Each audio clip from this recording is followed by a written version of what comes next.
예, 여러분 반갑습니다. 와우, 친구들. 어반 놈입니다. 오늘 이야기 주제는요.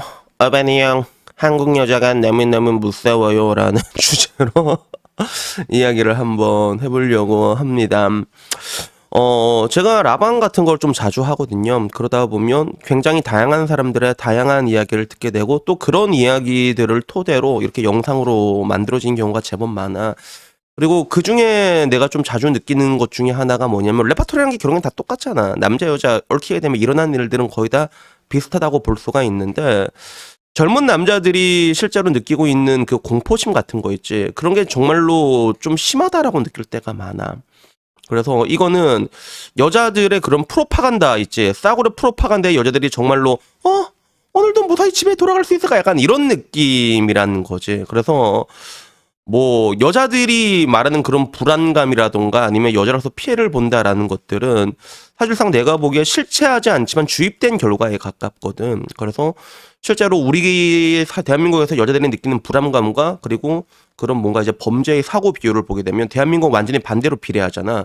실제로 범죄가 많은데도 야 뭐 우리 안전하다 생각하는 사람들이 있고 반대로 범죄는 별로 없는데 되게 불안하다고 생각하는 사람이 있는데 대한민국이 약간 여기에 가까운 편이거든. 그래서 굉장히 많이 과장이 됐다라고 볼 수 있는데 이게 남자들한테도 고스란히 느껴지는 거야. 그래서 내 방에 와서 남자들이 뭐 이런저런 얘기를 해. 내가 뭐 회사에서 일을 하는데 이런 일이 있었다라고 얘기했을 때 내가 그 정황을 들으면 야 이거는 그린라이트거든. 그린라이트란 말이야. 근데 남자는 지레 겁을 먹어요. 진짜 지레 겁을 먹더라고.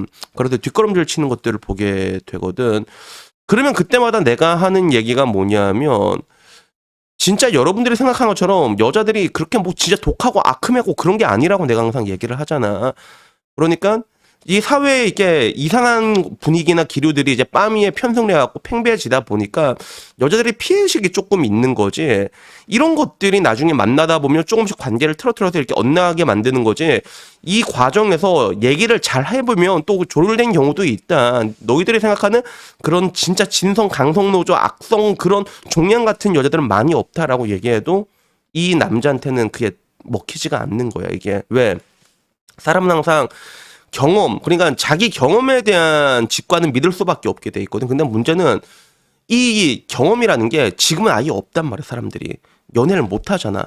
연애를 못 하니까 결국에는 뭐 이제 인터넷 커뮤나 이런 걸 통해 가지고 그런 것들이 전염이 되는 거지. 여자의 피해의식이 전염되는 것처럼 이제 그런 여자들을 무서워하는 공포가 남자들한테도 전염이 되고 있다라는 거를 내가 좀 많이 느끼고 있거든.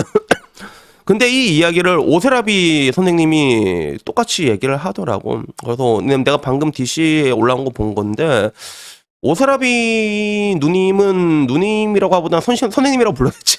근데 실제로 여전히 오세라비 선생님은 그런 남성 역차별의 문제에 대해서 얘기를 하고 있어. 젊은 세대에 대해 가지고. 그래서 반대로 이제 여자들의 분노를 이해하라라고 하는데 남자들은 분노가 없냐 이런 식으로 얘기를 하는 거야. 그러면서 자기가 만나는 그런 모임 같은 데 가면 자기 생에는 그런 한국 여자와 결혼을 할 수가 없고 한국 여자의 결혼을 포기해야 되고 그래서 막 어플리케이션 같은 걸로 뭐 카자흐스탄, 우크라이나, 루마니아, 폴란드 이쪽 사람들을 만나면서 개척시장 개최하는 걸 되게 많이 봤대. 근데 자기가 공부하는 모임들은 남자들이 하는 얘기가 여기서도 똑같이 얘기하는 거야. 이제는 한국 여자들이 너무 무섭다라고 얘기를 하는 거지. 그래서 당연히 결혼도 포기하게 되고.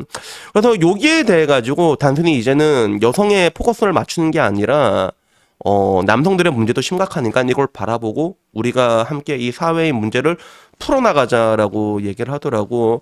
어떻게 보면 한결된 입장이었거든, 세라비 누님이 얘기하는 것들은. 그래서 그 오세라비 누나 책 봤나? 나는 이걸 실제로 봤거든. 요거에서 이거 오세라비 누나가 누나라고 자꾸 부르네.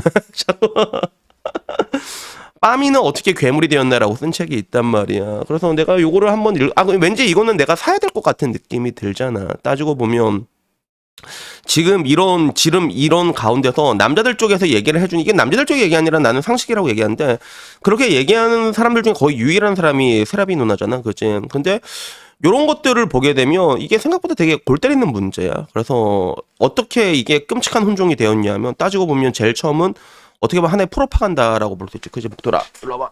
그런 뭔가 하나의 그런 프로파간다라고 볼 수 있고 그런 것들이 피해의식으로 이제 전염이 되었고 이런 것들이 특히나 한국 같은 그런 감성이 지배한 나라 있잖아.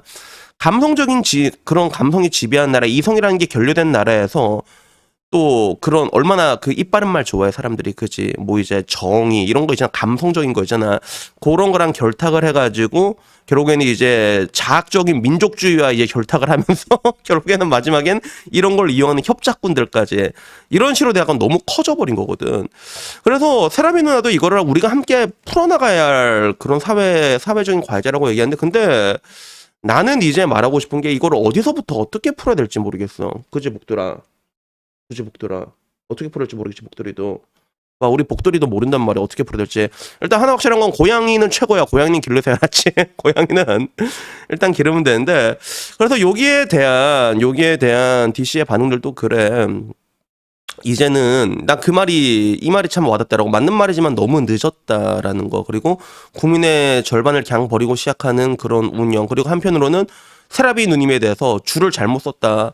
투표도 안 하고 돈도 안 쓰는 한국 남자들 편 들어준다고 뭐가 떨어지진 않는다라고 얘기하니까 누구 편 들어주고 그런 게 아니라 지극히 정상적인 사고방식을 이야기한 거다라고 이렇게 얘기를 하는데 근데 이제 와서는 나도 봐가지고 그런 것 같아. 이거를 우리가 다 이제 아까 말한 것처럼 단순히 여성들의 분노뿐만 아니라 복합적인 관점에서 이렇게 보고 풀어나가야 될 과제가 돼버렸는데 이걸 이제 어떻게 풀 수가 있냐는 것들이죠. 그래서 지금까지 내가 굉장히 많은 것들에 대해서 얘기를 했잖아. 굉장히 많은 것들. 그런 것들이 실제로 다 된다면 나아질 수는 있을 거라고 보는데 문제는 임계점이 넘어갔다는 거죠. 그래서 내가 엊그제도 얘기했잖아. 일본 같은 경우는 지금 그 출산율이 1.3인데 엄청나게 심각하다고 사회적인 문제를 계속 이야기를 해요. 계속 이런 것들이 얘기를 하다 보니까 이런 것들이 계속 얘기에 올라오다 보면 결국엔 다른 합의를 도출해낼 수가 있거든. 그럴 구실이 생긴단 말이야. 근데 한국은 지금 이제 0.7까지 아마 0.7 나올 거란 말이야. 누구도 가보지 못한 세계까지 왔는데 아직도 사람들이 모르쇠로 일관하고 있다는 거지. 그래서 사실상 이런 것들을 이제 전부 다 우리가 감안하고 함께 풀어나가자라고 해도 어떻게 풀 수가 없는 거야. 그리고 지금부터 너희 둘이 사이좋게 지내라고 얘기해봤자 그게 되겠냐는 거지. 될 수가 없거든. 그래서 결국엔 저는 항상 얘기하는 게 이게 전부 다 박살이 나야지. 여러 죽어나가고 박살이 나고 그래야지 결국에는 이게 그때부터 이제 시발점이 되지 않을까라는 생각이 드는데 문제는 그 상황까지 왔을 때 이게 과연 해결이 될 수 있을 것이냐. 모든 게 다 박살나고 다시 시작하기까지는 일본 같은 경우 얘기를 많이 하는데 일본은 그래도 펀더멘털이 굉장히 좋았거든요. 그 당시에 플라자 합의부터 시작돼가지고 다 박살나고 있었잖아요. 근데 당시에는 일본을 팔면 미국을 살 수도 있었단 말이에요. 엄청난 그 고환율로 인해가지고 그래서 외화 자산도 엄청나게 가지고 있었고 뭐 지금 와서는 일본의 그런 경제도 마냥 좋다고 얘기할 수는 없지만 그래도 아직까지는 튼튼하다고 볼 수 있단 말이야. 그러니까 그런 게 있었기 때문에 잘 극복해 나갈 수 있었는데 지금 대한민국은 이런 것들을 과연 잘 극복해 나갈 수 있을까? 이게 한번 박살나고 이게 왔을 때 이거를 이제 과연 잘 이겨낼 수 있을까라고 했을 때 저는 그렇다는 생각이 들지가 않고 이제 와서는 이제 어떠한 해답도 내놓을 수 없는 그런 상황이 온 게 아닌가 뭐 그런 생각이 들더라고요. 그래서 여튼간에 뭐 오늘은요 그냥 뭐 이제 진짜 남자들이 여자를 두려워하는 거 나는 이것도 아까 말한 것처럼 하나의 주입된 의식이라고 생각을 하거든. 물론 나름 근거는 있단 말이야. 지금 와서는 여자의 말 한마디 남자가 범죄자라고 모를 수가 있잖아. 근데 실제로 여러분들이 밖에 나가가지고 이런저런 사람 얘기를 많이 해보잖아 여자들이랑. 그러면 그렇게 뻑킹 크레이지하고 악독한 여자들이 잘 없어. 다만 법이 이렇게 돼 있으니까 언제라도 그거를 여자가 혹하면 이용해 볼 수는 있다. 이럴 여지가 있다는 것뿐이지. 그러니까 저도 항상 말하고 싶은 게 너무 그런 좀 뭔가 좀 과장된 그런 것들에 대해 가지고 피해의식을 남자들도 좀 가지진 않았으면 좋겠어. 왜 그러냐면 그런 게 있다 보니까 좋은 기회가 와도 그걸 놓치게 되더라고. 난 그런 걸 좀 많이 봤거든. 그러니까 여튼 뭐 오늘 이야기는요. 뭐 얘기해놓고 무슨 얘기를 했는지 모르겠다. 그치? 근데 여튼간에 뭐 결론은 그래. 너무 무서워하지 말자. 이런 얘기를 드리고 싶었습니다. 그래서 여튼 뭐 오늘 이야기는요. 여기까지고요. 다음에 조금 더 좋은 이야기로 찾아뵙도록 하겠습니다. 이상입니다. 감사합니다. 자, 복돌이 인사해. 복돌아. 하나, 둘, 셋. 하나, 둘, 셋.